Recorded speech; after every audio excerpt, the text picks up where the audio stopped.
Le passage de l'Évangile que j'ai retenu ce matin, c'est le tout début de l'Évangile, quand Jean dit à Jésus, « Maître, nous avons vu quelqu'un chasser des esprits mauvais en ton nom. Nous avons voulu l'en empêcher car il n'est pas des nôtres. » Et la réponse de Jésus est très claire. « Hey, ne l'empêchez pas. Celui qui n'est pas contre nous est pour nous. » Autrement dit, Jésus veut faire comprendre que son Père est capable de faire du bien à travers toute personne qui est sur la terre. Jésus veut faire comprendre à ses disciples que la bonté de Dieu, là, ça ne passe pas juste par une catégorie de personnes, des étiquettes que nous autres on a mis, là. Dieu peut toujours nous surprendre. Dieu peut faire du bien à travers des personnes que nous autres, on n'aurait jamais pensé, jamais imaginé. Il y a une façon de le dire, c'est que l'Esprit de Dieu se communique à qui il veut, quand il veut et comme il veut. Autrement dit, l'Esprit de Dieu n'a pas de frontières, il n'a pas à passer aux douanes, lui, là. Il touche le cœur de tout le monde. Et dans l'Évangile qu'on a ce matin, justement, on pourrait voir que Jésus veut leur montrer cette bonté-là.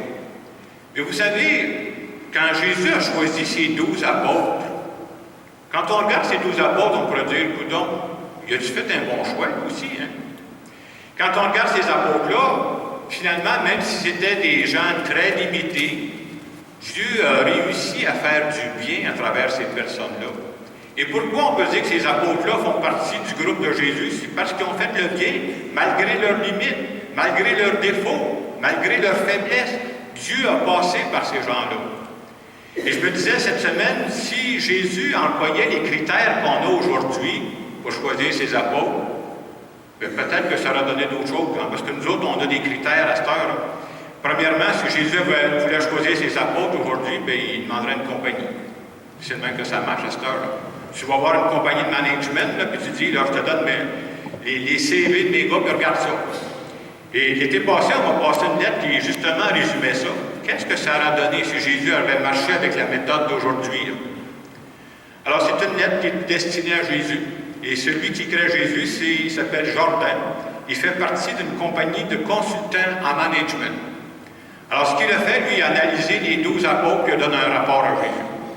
Alors, c'est marqué, « Cher monsieur, merci de nous avoir confié le curriculum vitae des 12 hommes que vous avez choisis pour leur confier des postes de responsabilité dans votre nouvelle organisation.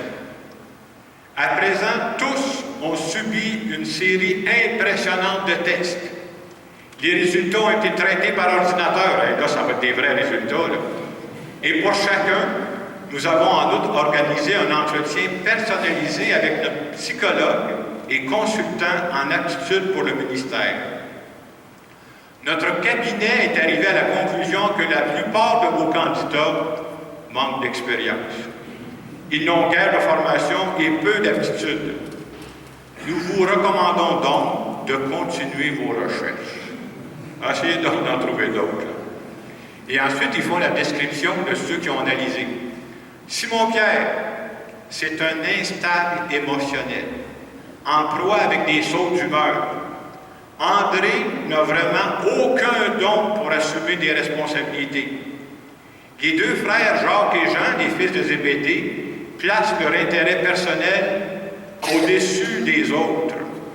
Et Thomas a tendance à discutailler, ce qui ne pourrait que freiner l'enthousiasme de l'ensemble de l'équipe.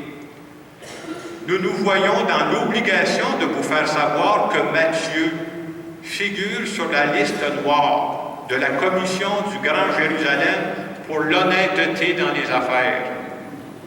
Jacques, fils d'Alphée, et Thaddée ont indéniablement une tendance à se radicaliser et tous deux ont atteint un score très élevé sur l'échelle maniaco-dépressive.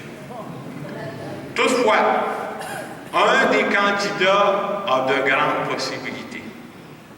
Il est capable, imaginatif, a le contact facile et un sens développé des affaires. Il ne manque pas de relation avec les personnalités haut placées. Nous vous conseillons de prendre Judas Iscariote comme votre administrateur et votre bras droit. Il est très motivé ambitieux et n'a pas peur des responsabilités. Les autres profils ne demandent aucun commentaire. Nous vous souhaitons beaucoup de succès dans votre nouvelle aventure et c'est signé Jordan, consultant en management. Tout ça pour vous dire que Jésus n'a pas attendu que ses apôtres soient parfaits avant de les choisir. Jésus a cru que le Père travaillerait le cœur de ces gars-là, malgré leurs défauts, malgré leurs limites, et qu'ils finiraient par faire le bien. Alors, quand Jean dit à Jésus dans l'Évangile d'aujourd'hui, « Maître, nous avons vu quelqu'un faire le bien, mais on a voulu l'arrêter, il n'est pas des nôtres. » La réponse de Jésus est très claire. Dès que quelqu'un fait du bien quelque part, il est des nôtres, même s'il n'est pas parfait. Et ça me fait penser à la chanson qu'on entend de temps en temps dans des soirées bien arrosées. « Il est des nôtres. » J'ai changé un peu les paroles, ça fait « Il est des nôtres, il a fait du bien comme les autres. » Il est des nôtres, il a fait du bien comme les autres. Et encore aujourd'hui, là, Dieu est capable de nous surprendre. C'est-à-dire que Dieu peut passer par des personnes que moi, je n'aurais pas pensé pour faire du bien. Premier exemple qui me vient en tête, vous connaissez le chanteur Dan Bigra? Je ne sais pas si vous l'avez déjà écouté en entrevue quand les gens l'interrogent. Moi, je l'ai écouté quelques fois, puis je peux vous dire, c'est vraiment un catholique. Oui, parce que lui, il connaît tous les vases sacrés qu'il y a ici, là, il les connaît tous. C'est pas tout le monde qui connaît ça. Puis il prononce, là, vraiment, c'est clair quand il parle. Mais Dan Bigra, vous savez, là, ça fait des années qu'il s'occupe des jeunes pour le refuge. Vous irez vous occuper de ces jeunes-là, vous allez voir qu'est-ce que c'est, là. C'est quelque chose, hein? À sa façon, Dan Bigra fait le bien. Et Dieu pourrait nous dire, « Il est des nôtres, il a fait le bien comme les autres. » Je pensais à quelqu'un qu'on connaît depuis quelques années, le docteur Julien. Vous avez peut-être entendu parler. C'est un médecin. Mais lui, il a choisi d'être médecin, puis à un moment donné, il a choisi d'aider en particulier les enfants des familles pauvres. Puis il travaille dans un quartier de Montréal qu'on appelle le quartier Hochelaga-Maisonneuve, parce qu'il y a beaucoup de pauvreté. Il s'occupe des enfants, mais il s'occupe de la famille aussi en même temps. Parce qu'il dit, j'ai beau soigner l'enfant, s'il retourne chez eux, puis s'il n'y a pas à manger, s'il n'y a pas les conditions nécessaires, ça ne marchera pas. On peut dire que le docteur Julien, à sa façon, il fait le bien. Et Dieu pourrait nous dire aujourd'hui, il est des nôtres, il a fait le bien comme les autres. Je pensais aussi à une actrice qui s'appelle Angelina Jolie. Elle est connue à travers le monde.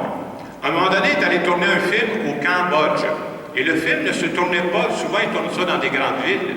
C'était vraiment à l'intérieur du pays. Et quand elle s'est rendue à l'intérieur du pays, pour la première fois de sa vie, elle a vu des camps de réfugiés. Puis elle est allée voir ça. Nous autres, on voit ça à TV, puis après ça, on change de poste, on va voir d'autres choses. Hein. Elle a été émue de voir ça. Il y a des gens aujourd'hui qui vivent là-dedans, qui avaient des enfants là-dedans. Là. Elle n'en revenait pas. Et à partir de ce moment-là, elle a dit, je vais faire connaître ça. Puis elle a trouvé un poste à l'ONU pour faire connaître ça. Et elle-même a adopté des enfants pauvres. Il faut le faire, là. À sa façon, Angelina Jolie, elle fait le bien. Et Dieu pourra nous dire, elle est des nôtres, elle a fait le bien comme les autres. Dernier exemple que je vous donne. On dit des fois c'est parce qu'une personne, ses parents sont venus au monde avant elle, mais des fois c'est l'inverse. Je voudrais vous parler de Maman Dion. Elle, c'est sa fille qui l'a mis au monde. Là. Vous savez, Céline Dion, elle gagne plus qu'une pièce et quart. Puis, bien entendu, elle a donné de l'argent à sa mère. Et sa mère qui a reçu l'argent, elle peut dire, mais je garde ça pour ma famille. Vous savez que Maman Dion, elle a 14 enfants. Je ne sais pas ça fait combien de petits-enfants au bout de ça.